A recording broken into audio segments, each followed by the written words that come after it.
Okay, so get this. A new law passes, the Genius Act, right? And its whole purpose is to ban stablecoin issuers from offering yield. Right? So you'd expect the supply of those yield-bearing stablecoins to, I don't know, plummet? Exactly. But the complete opposite is happening. It's wild. The demand is absolutely surging. Wait, what? How is that even possible? It's like passing a law against speeding and suddenly everyone starts driving faster.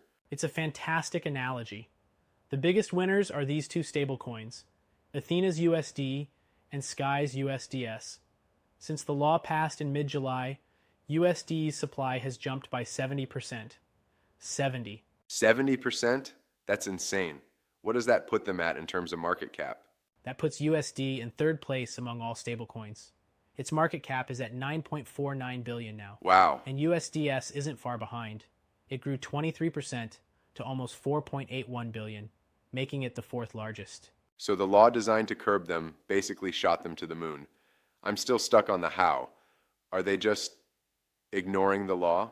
Ah, that's the brilliant part. It's a nuance in the wording. The Genius Act bans issuers from providing yield directly to holders. Okay, so there's a loophole. Exactly. It's a crypto-native solution. Investors aren't getting yield directly from the issuer. Instead, they take their USDE or USDS and stake them in the protocols. Oh, I see. So the yield comes from the act of staking, Exactly. not from just holding the coin.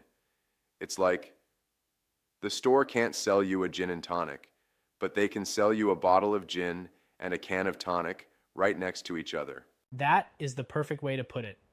As Julio Moreno from CryptoQuant said, they pay yield in a more native way, and investors are flocking to it.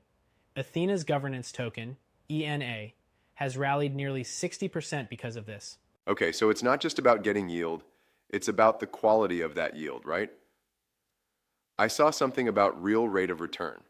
What's that about? Yes, this is the key to why it's so attractive.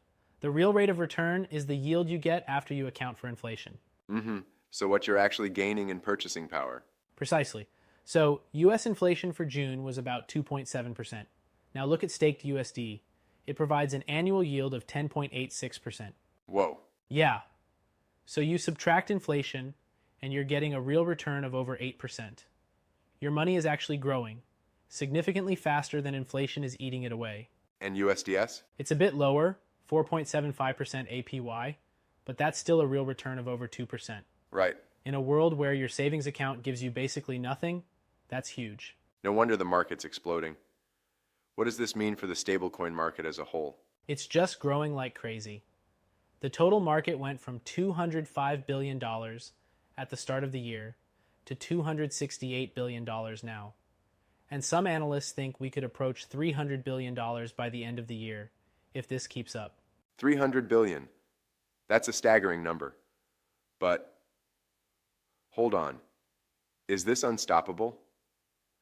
I remember reading a point from Temujin Louis at OneChain. He suggested that traditional finance might have an answer to this. That's a really important counterpoint. You're right to bring that up. His argument is that as TradFi gets better at tokenization, they could pose a real threat. How so? But with the perceived safety and, crucially, the regulatory oversight of a traditional financial product. Exactly. It's the safe, regulated version.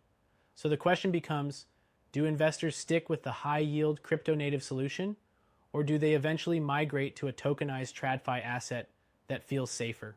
So it's a battle between DeFi innovation and regulated TradFi adoption. That's the story right now. It's this incredible cat-and-mouse game between regulation and innovation. The demand for real yield is undeniable, and crypto is finding these super clever ways to deliver it, even as the old guard is trying to catch up.